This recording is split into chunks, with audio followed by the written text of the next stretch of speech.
Hi, I'm Milo. I'm Jack. I'm Duncan, we are Portico, and we're in our London studio, and we're going to take you through our track, Living Fields.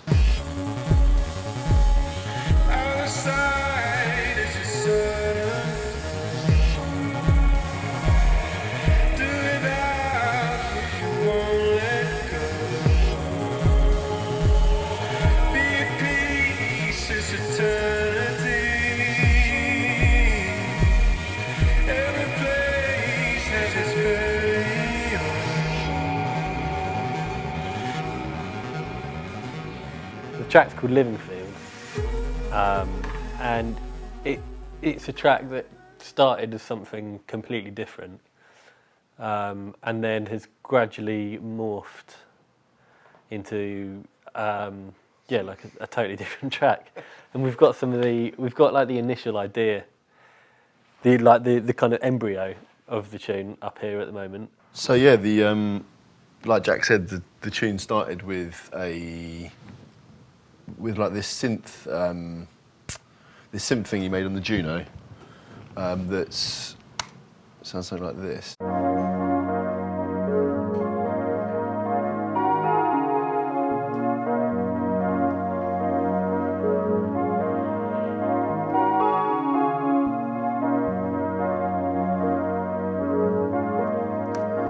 Which is quite like a sort of pretty, like nice sort of figure on the synth. And then, so we sent it to John and McCleary, who've been working with this track, and he put down some vocals, and he just sent it back to us, just quite a quick bounce with something he'd kind of responded to, which sounded something like this.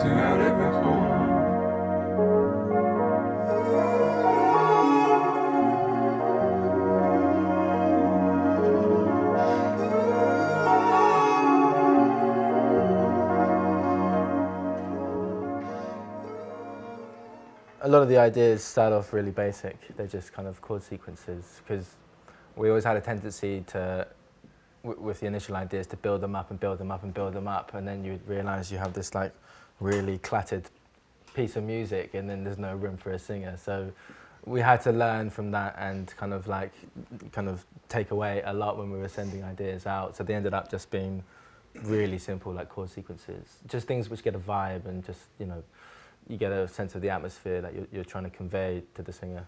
These are the vocals, sorry, from like the final mix. Okay. So these are slightly different, but it was basically, yeah, he laid them up into harmonies and stuff, double tracked it, but it was just, he just sent back like a WAV initially, and then we would, I think he sent us got him to send the stems through. So we had all the, different layers of these ones at the beginning. We're like glows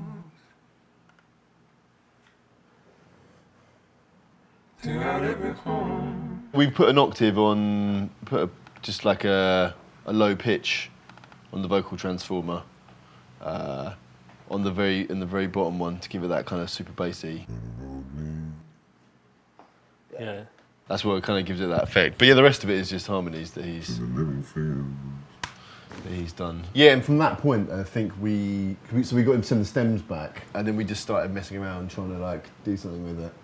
And very quickly, it got a bit out of hand, and we just sort of ended up somewhere completely different from where we started. This one was just a lot of thinking and listening, and we were listening to the lyrics and listening to kind of the sentiment of the tune, and it seemed to be quite, I don't know, like a lot more atmospheric and quite kind of deep and kind of quite, a little bit serious as well. So we wanted to make it a little bit darker, and the synth line at the beginning was, it was quite kind of light-hearted and quite kind of nice.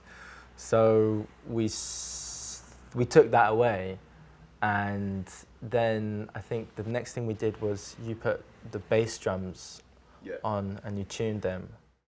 Yeah, obviously because his vocals were in time with like the synth, and the synth was in quite an odd time signature, wasn't it? It's in like it's in 68, but it's not in 4s. It's kind of like I was just listening through to the synth pattern to listen to like where the accents were in the synth thing, so that it wouldn't make the vocals feel, it kind of flowed. So yeah, so I was just doing some bass lines, some bass drums to on here. I sort of sampled like a long kick drum, like it sounds a bit like an 808, like a big bassy 808, but I sampled one to the Octatrack and then used it on here using the step sequencer just to program in the different notes.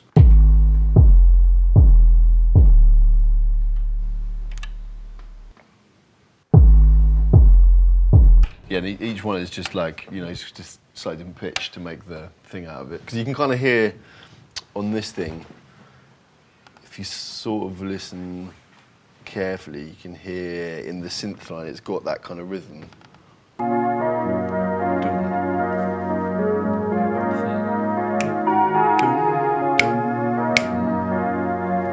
So yeah, I just tried to mirror that on here, just to keep the sort of, the rhythm. Yeah. I think there was a point as well where we actually had both of them at the same time. Okay, yeah. And then we realised that actually it sounded a lot better without that synth in, and really stripped it back. And so then we were at the point where we just had the bass drums and the vocals, and started building it up from there.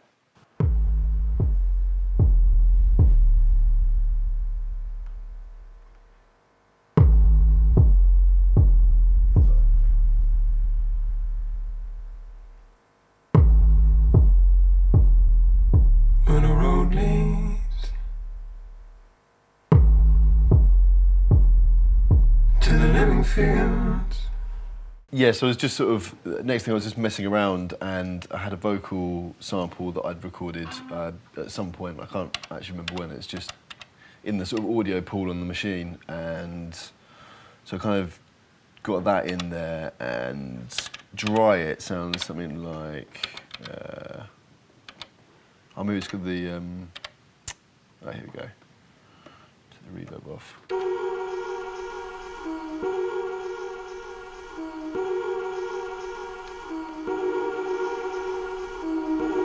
The reverb is kind of, it's this weird kind of breathy sort of clip of a sample. I might even be able to play a bit more of it.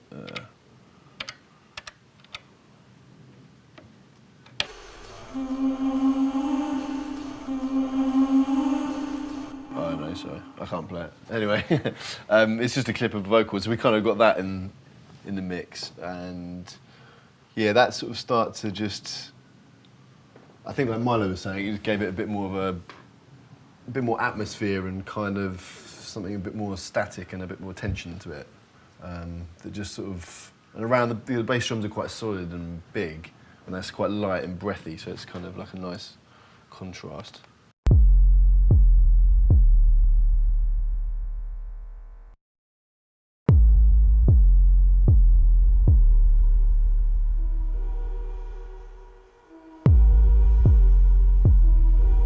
When a road leads to the living fields, where light glows. We had this the verse section and then the chorus section with the ooze.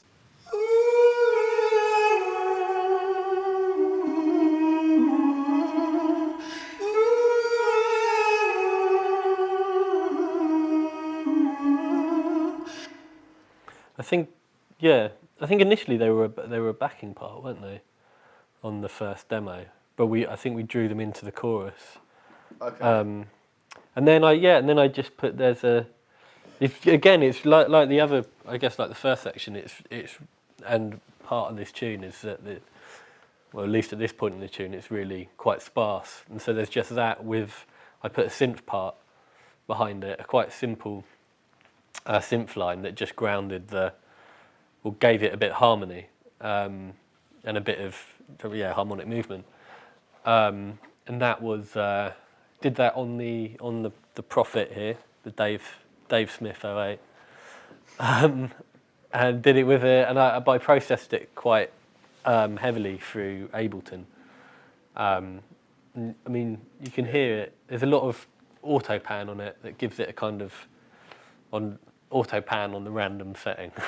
It gives it quite a lot of kind of makes it feel like it's like falling apart a little bit, and maybe slightly sort of euphoric sound to it. It's just really a square synth, just slightly out of tune.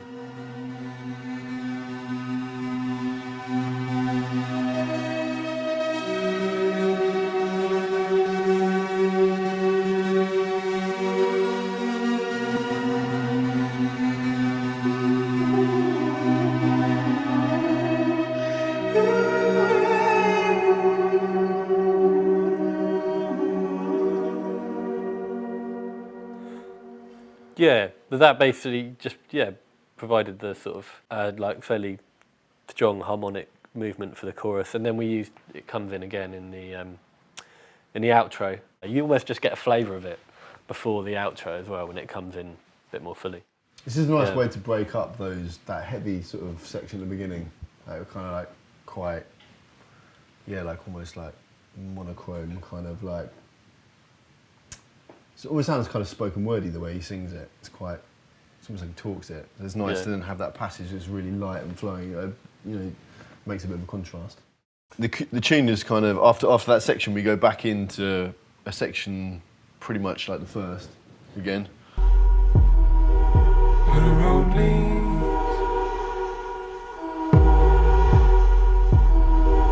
to the living field. Yeah, so we're just kind of back into that, and then it wasn't really.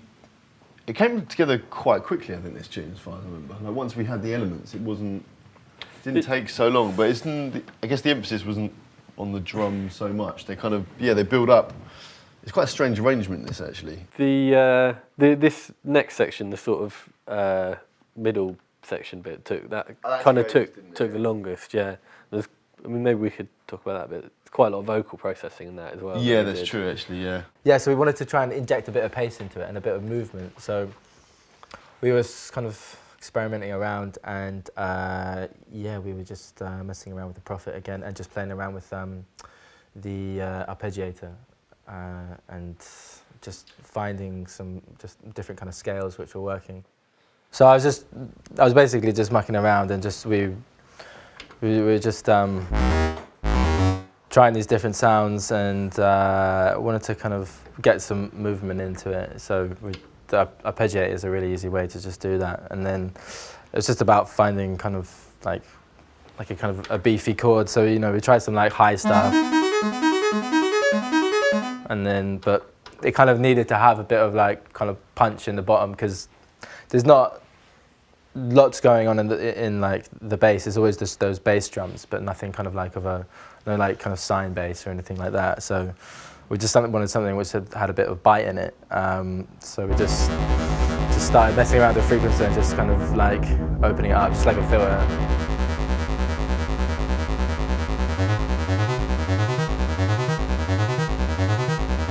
And it just had a good kind of like pace to it,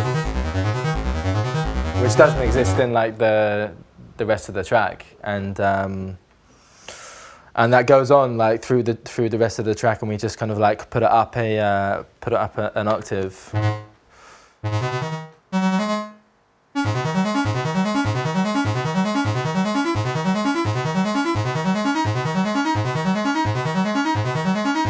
And that just like kind of enabled it to kind of go somewhere else. It's just a really simple idea, just putting it in different kind of octaves, different kind of tonalities, and it's just a good way to recycle an easy idea. Like a lot of the record is like just kind of first take ideas, because you've kind of worked out the sound that you want already, and then you kind of stick it down, and then you're like, okay, well that's it. You don't need to You don't need to wait until like, you know, your recording day and try and, you know, get everything how it was. Like, there's not a case of demoitis. Because you kind of make the decision like then and there, and if it sounds good, you kind of get stuck to that. And you're like, okay, that's that part, you know, and then let's go from there.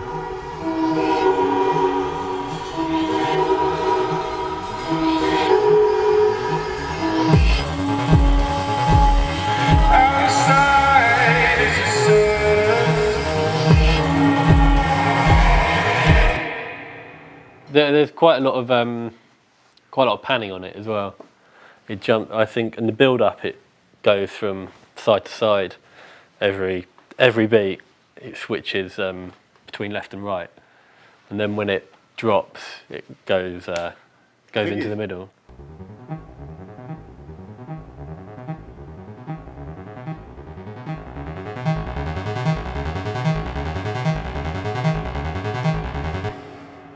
Yeah, it's just got a bit of compression and EQ, and a bit of reverb. Like we bust onto it. We're pretty bad at just like piling up big plugins on every channel, but sometimes it's like I guess it's nice to be able to like ride in stuff with buses, but yeah, mixture. Sometimes you just crack it on the channel itself.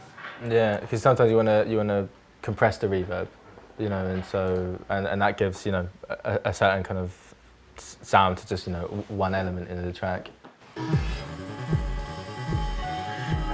Yeah, so quite a lot of stuff happens at this point, and you know the section before is really sparse. The rest of the tune,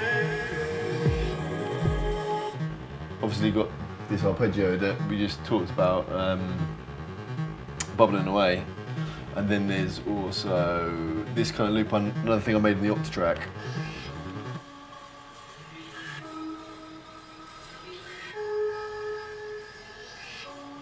Which I don't know what it is. It's some weird time-stretched sort of.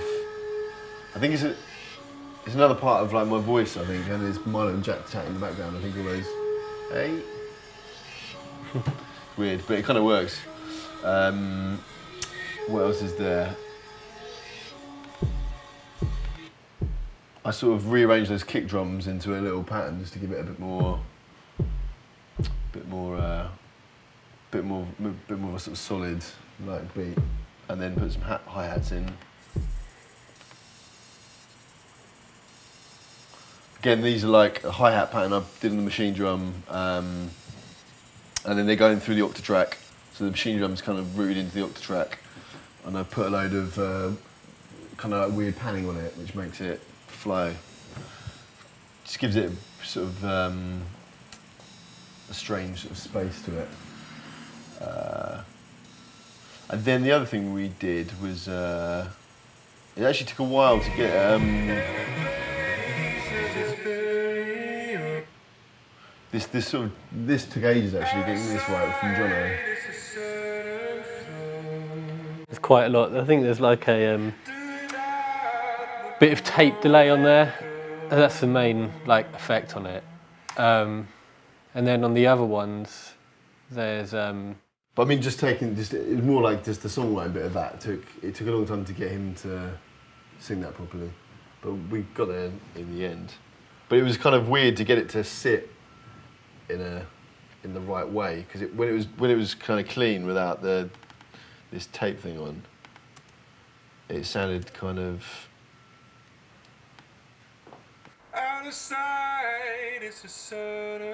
just a bit too, I don't know, it wasn't really vibing very much.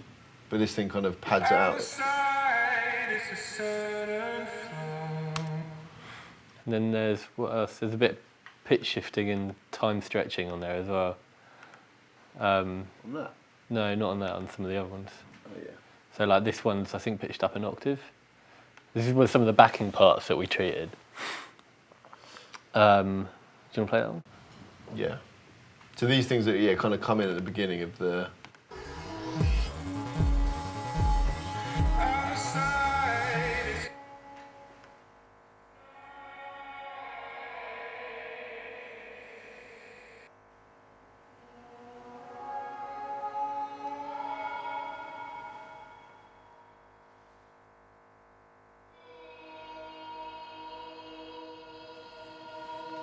Yeah, they're kind of like weird. They're little clips. I think we just cut out the vocals and then just little snippets, and then I think time stretched them quite a bit.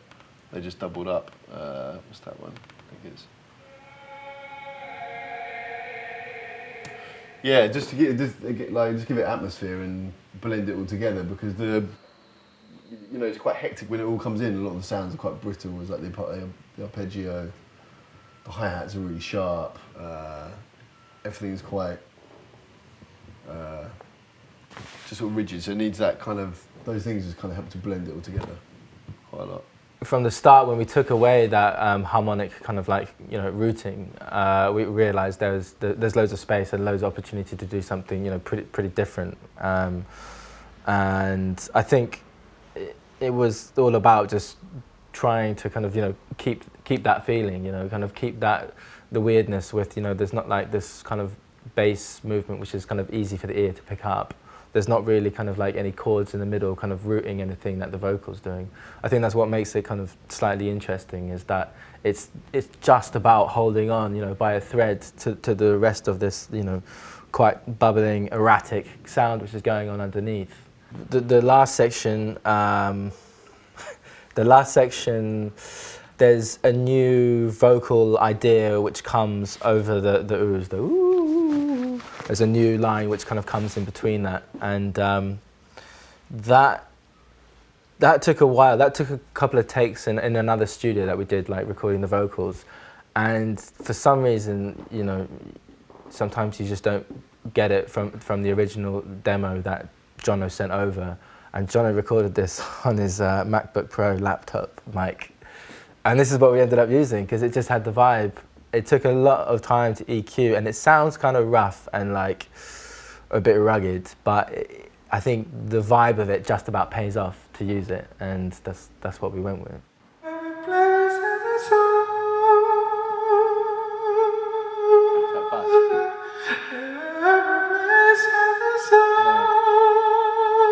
You must have just sent it with reverb. Yeah, so it sounds.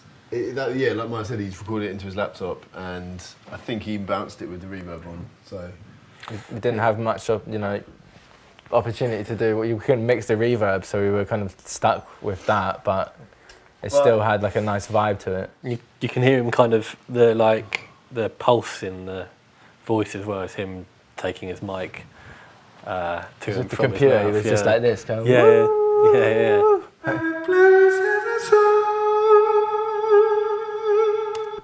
It's quite nice, actually quite nice effect. But yeah, and we just tried to tidy it up really with like a bit of this, a bit of a vocal, is Eddie Kramer thing.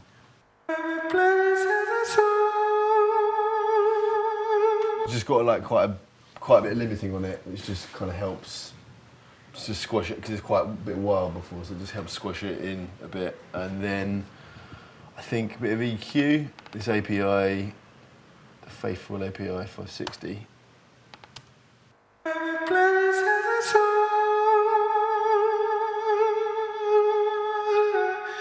Which helps just we just took a load of the low end out because it's quite sort of bassy and that noisy, and boosting those kind of top mids and that. And then, yeah, the rest of it was like a bit of de-esser.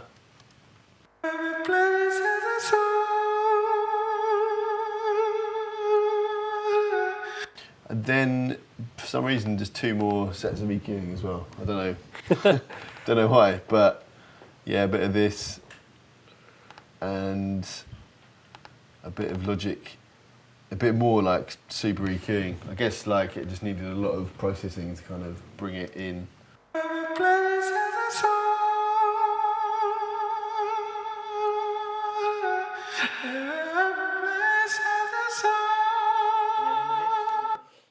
Yeah, and in the mix, it's something like this.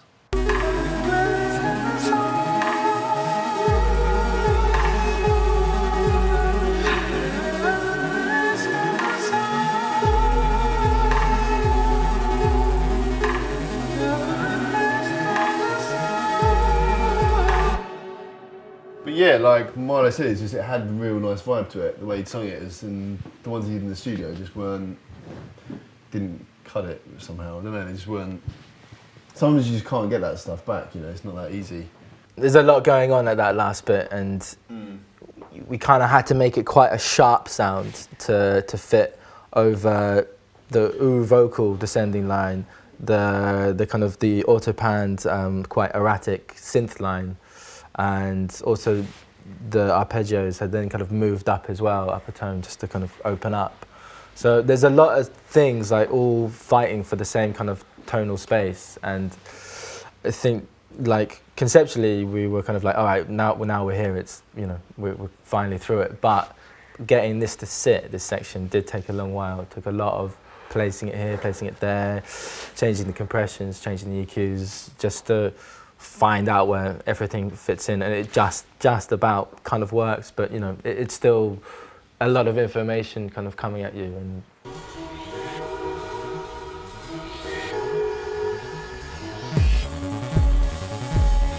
Outside is the sun.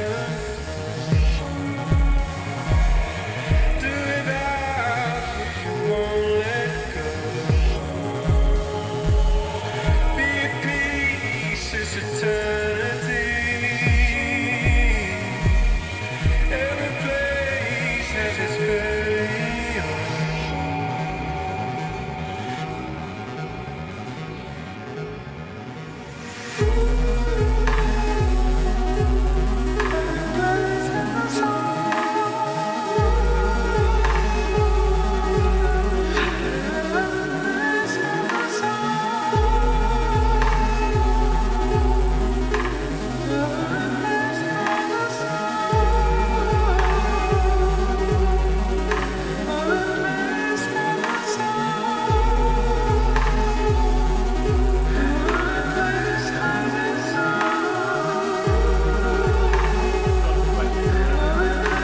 Quite a lot happens again in this last section. There's a lot of sounds, and that's why it was hard to mix.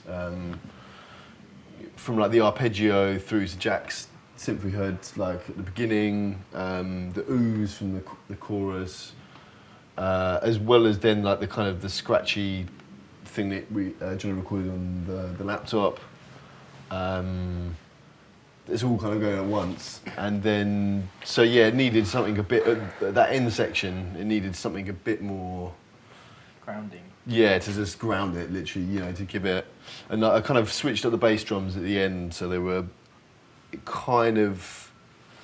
If you heard it in like a gig on a big system, I think you'd feel the movement, but it's got slightly. It sort of changes the harmony a little bit.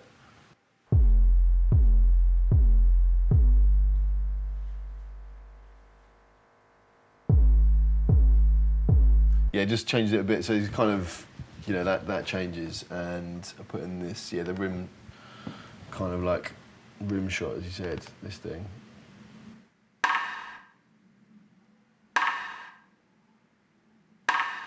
And I think that is just, I wonder if I can just show you what it is. It might be something slightly different.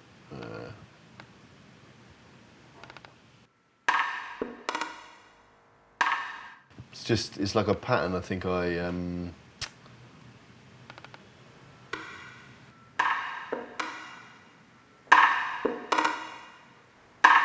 think it's something I just made on the machine drum, and you know, recorded a bunch of it in, and then ended up just taking it, you know, just cutting it right down again, and this literally just on this occasion just drawing it into the grid. Because when Duncan's gonna put a drum part down, like he often just plugs his headphones into his drum machine, and he would be working away for like, you know, 20 minutes or something like that. And me and Jack are kind of working on the track, and then he's like, "Yeah, maybe try something like this out." And we haven't heard it. We don't know kind of like how it's been building up. And then he'll plug it in and put it on, and we're like, "Whoa, okay." And it might just completely flip up the song sometimes. So, and he has, you know, sometimes he's got quite kind of like intricate patterns and stuff. And so we just plug it in, and he'll kind of like play along with the track, and we'll just hear it kind of loop around, and then we'll just be like, okay, maybe, you know, switch up the bass drum here and put the rim click here, or, you know, can we have these hi-hats panning a bit harder? And, you know, a lot of that production happens on the machine drum. You know, he can just arrange it like that. And then we split it up into all its different kind of tracks, obviously to get the bass and the bass channel and so forth. And sometimes we just chop out a pattern completely like that kind of rim click pattern, and we'll just be like it might have 2 or 3 different kind of rim click sounds. We'd be like let's just kind of go with just one hit, and so you can just get the scissors out and chop it like that. And yeah, so we on this album we all kind of started editing each other's parts. It wasn't just like I'm playing the drums and you guys can't do it, so